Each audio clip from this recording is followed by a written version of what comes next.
Então vamos para a segunda glândula, né? A terceira glândula, desculpe. A primeira falamos da tireoide, depois falamos da paratireoide e agora vamos para o pâncreas, né? O pâncreas é um órgão localizado na cavidade abdominal, é um órgão que tem uma relação estreita com alguns órgãos digestórios, principalmente com o intestino delgado, né? O pâncreas tem uma ligação importante com o intestino delgado, lá com o duodeno, mas aí é uma questão digestória. E aqui nós não vamos falar sobre a questão digestória do pâncreas. Nós abordamos pâncreas como uma glândula exócrina, secretora de suco pancreático, apenas no sistema digestório. Nosso papel aqui hoje é falar do pâncreas em relação à sua função endócrina, né? A função desse órgão em relação ao metabolismo energético. Qual é o papel do pâncreas na produção dos seus hormônios específicos? Então, a nossa abordagem aqui vai ser apenas para a parte endócrina do pâncreas.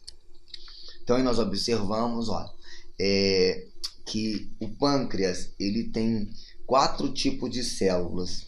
As que nos interessam são as 3 primeiras, que são as células alfa, que produzem um hormônio chamado de glucagon, as células beta, que correspondem ao maior quantitativo de células pancreáticas, que produz a insulina, as células delta, que produzem um hormônio chamado de somatostatina, e as células F ou PP, que correspondem à produção de suco pancreático. Cabe lembrar, e esse é um detalhe importante, que as 3 primeiras células elas ficam alojadas numa região chamada de ilhotas de Langerhans, certo? Então essas células pancreáticas endócrinas, elas ficam alojadas numa região dentro do pâncreas ou em várias regiões dentro do pâncreas, chamadas de ilhotas de Langerhans. E nós vamos especificar, ou seja, que o pâncreas endócrino fica todo ele alocado em pequenas ilhas, em pequenas regiões celulares, chamadas de ilhotas de Langerhans. E aí nós observamos nesse corte histológico, né, a imagem mostrando a diferenciação entre as diferentes células que nós temos, e aí uma região específica traçada em cor de abóbora, uma região mostrando as ilhotas de Langerhans. Dentro do pâncreas existem 1,2 milhões de ilhotas, muitas ilhotas. São muitas ilhotas, né? E aí, bom, o primeiro hormônio produzido pelo pâncreas é a insulina, o maior hormônio produzido pelo pâncreas, né? A insulina é um hormônio produzido pelas células beta do pâncreas. E é um hormônio anabólico, né? Ele é importante, ele é essencial para a manutenção da homeostasia da glicose e do crescimento e diferenciação celular. Então ele está diretamente relacionado ao metabolismo de gasto de energia, né? Ele tem um papel importante nesse processo de gasto de energia. Insulina, um hormônio importantíssimo no nosso metabolismo, principalmente quando nós falamos em glicose. Mas lógico que ele tem outros papéis, né? Ele tem outros papéis importantes, mas o nosso mais importante aqui é falar dele relacionado à glicose, ao equilíbrio das ações da glicose. Então aí nós temos que as várias ações da insulina dentro do corpo, né? Então aumento, ou seja, ele é um hormônio hipoglicemiante. O que isso significa? Ele diminui a concentração de glicose na corrente sanguínea, porque ele aumenta a captação dessa glicose pela célula. Esse é o primeiro detalhe. Então ele é um hormônio hipoglicemiante. Por que ele diminui a concentração de glicose na corrente sanguínea? Porque ele aumenta a captação dessa glicose pela célula. Além disso, ele aumenta a formação de glicogênio, que é uma modificação na molécula de glicose. Então ele modifica a glicose, transformando a glicose em glicogênio, certo? E ele diminui a reversão do glicogênio em glicose, ele diminui a quebra desse glicogênio, que é chamada de glicogenólise, Então percebam que ele tem um papel importante em relação à glicose. Mas ele tem outros papéis dentro da célula, como aumenta a síntese de proteína, outro hormônio que aumenta a síntese de proteína, tá vendo? Aumenta a deposição de lipídio, porque a insulina ela permite a formação, a captação da glicose, e essa glicose, quando não transformada em glicogênio, ela vira um ácido graxo, por isso que ela aumenta a deposição de gordura, diminui a quebra dessa gordura. Essa quebra de gordura ela pode normalmente virar um substrato energético. E um outro detalhe descoberto, que ele aumenta a captação de cálcio, de potássio pelas células. Olha aí, em relação importante em relação ao neurônio, né?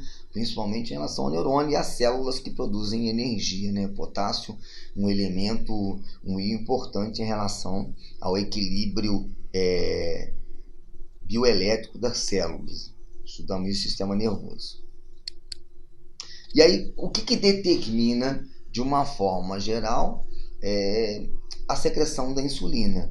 A principal determinante para a secreção da insulina é o alimento, né? Então, quando nós alimentamos, quando nós comemos em si, o pâncreas ele é estimulado pelas células beta a secretar insulina. E essa insulina vai agir em vários órgãos, principalmente no fígado, né?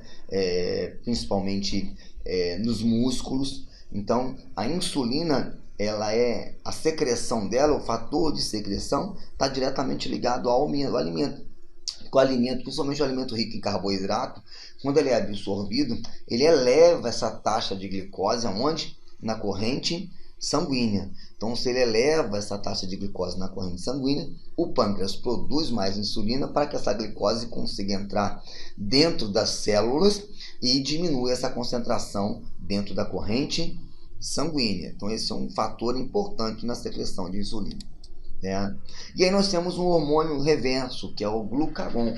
O glucagon ele é um hormônio produzido pelas células alfa, ou seja, o hormônio contrarregulatório da insulina. Ele tem um efeito oposto ao da insulina. Enquanto um aumenta a concentração de glicose na corrente sanguínea, nas células, fazendo com que ele seja hipoglicemiante, o glucagon tem efeito contrário. O glucagon é um hormônio hiperglicemiante. Por que ele é um hormônio hiperglicemiante? Porque ele aumenta o quantitativo de glicose na corrente sanguínea. Então, quando o glucagon ele aumenta a sua atividade, ele tem um papel de automaticamente aumentar o quantitativo de glicose na corrente sanguínea, e ele pode utilizar outras vias de metabolismo para tentar formar novas ou moléculas parecidas de glicose. Por isso que as ações do glucagon aumenta a glicogenólise, que é a quebra de glicogênio novamente em glicose. Então, o processo de glicogenólise é a quebra do glicogênio em glicose. Aumenta a gliconeogênese, que é, na realidade, uma outra forma que o corpo tem, utilizando principalmente o metabolismo de gordura, de tentar produzir substratos que possam, na realidade não é o mesmo, que possa substituir essa baixa de glicose na corrente sanguínea. Ou seja, se a insulina aumenta a deposição de gordura na célula adiposa, o glucagon faz o contrário, ele faz a lipólise, que é a quebra de gordura, a quebra de ácido graxo. E ele tem um papel que, quando ele utiliza isso, ele aumenta a formação de cetoácido, né? O glucagon ele tem um efeito específico na formação de cetoácidos, que são ácidos ligados ao metabolismo. Então, percebam que o glucagon ele tem um efeito oposto à insulina. E aí também vale, né? Ou seja, o glucagon ele é ativo quando há uma baixa na taxa de glicose na corrente sanguínea. Quando a taxa de glicose na corrente sanguínea ela cai, a célula alfa secreta mais glucagon com o objetivo de aumentar o quantitativo de glicose na corrente sanguínea. Por isso que é muito importante a gente frisar isso. Insulina produz hipoglicemia e o glucagon produz hiperglicemia. Isso dentro de mecanismos normais. Não estou falando em relação à patologia. Conforme eu falei, o glucagon ele é hiperglicemiante e a insulina é um hipoglicemiante. Né? O glucagon ele aumenta a concentração de glicose na corrente sanguínea e a insulina diminui a quantidade de glicose na corrente sanguínea. Ou seja, tudo isso está ligado diretamente ao metabolismo da glicose.